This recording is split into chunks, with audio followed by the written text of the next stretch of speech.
نشتغل الليلة دخلنا نخزن عند عمنا ده عنده الله ونعم لنا المجلس بديت من الباب عند 10 ريال لقيت قالوا هنشتري يا ابويا من تبصم قالوا ليش ابصم؟ قال ما هي السالفة قالوا معنا كورة مباراة بين اليمن والسعودية نشتري تبصم ماني عارف فريقنا نحن ما بننفس قلت يا بانا يا رجال احنا فايزين ايوه هم من هنا تبصم لقد تقولوا كثير يلا يا باك عز الله قعدنا قليل والمباراة عندك بدعة لقد تقولوا كثير فاحنا الله بدعة الكورة جمرة بسم الله الرحمن جاء علينا هدف يا أخي وهم قوموا كلهم هدف لا وانت مكانك وأنا مكاني أنا فاهم يعني نفس معنوياتي من هذا إحنا بنهم أنا ما يحتاج مهزومين كل قعدنا شوية طلع ما دخلوا اليمنيين هدف على السعودية بس لا بس ما فزوا ارتفع شوي أيوة نجح الشوط الأول ودخلنا في الشوط الثاني الشوط الثاني طبعا ما عاد فيه إلا 5 دقائق وقت بدل الضايع أيوة والمباراة حميا حمير وطيس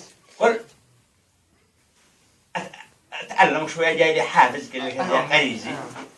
قلنا اشبح للثوب حقي يا أخي كده حلوة في المتكة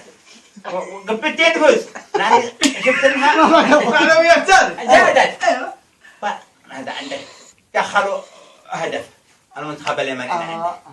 يا اخي وانا اقفزها وسط المجلس دحين يعني حاجه غير اراديه غير عادية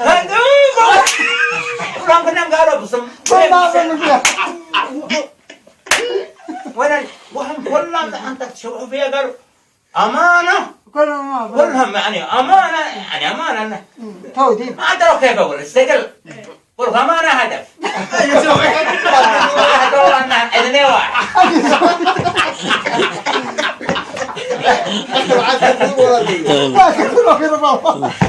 طبعا معي عمره شقاب 25 قلنا يا ذا الله اختار الخير من درج اني تبع ريال عنده والصباح نزلنا الوادي احنا سارحين منطقه نشتغل لا سلاح الحدود وطقم بيقولوا له عمل المجاهدين على خط اسود والاماره في طرف ذا عندك الوادي يا اخي واحد لك عم تحت الشجره ذا والثاني لك عم من هنا والثالث لك عم من هنا يلا يا ابو يمن يلا اركب المهم هذا اليوم وصل عندي واحد اعرفه كان اشتغلت معه في الجبل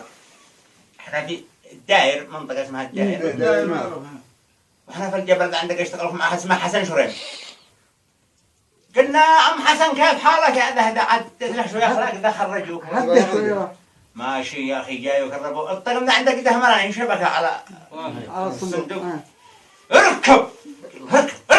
خذوا معنا قلت له انا نعبها الاثنين قلت وين يا اخي اطموا كنا ركبنا والله الناس 2 واحد اما انا بس احنا من السودان الناس 2 واحد بسم الله ركبنا صادق يا مان جبنا 2 واحد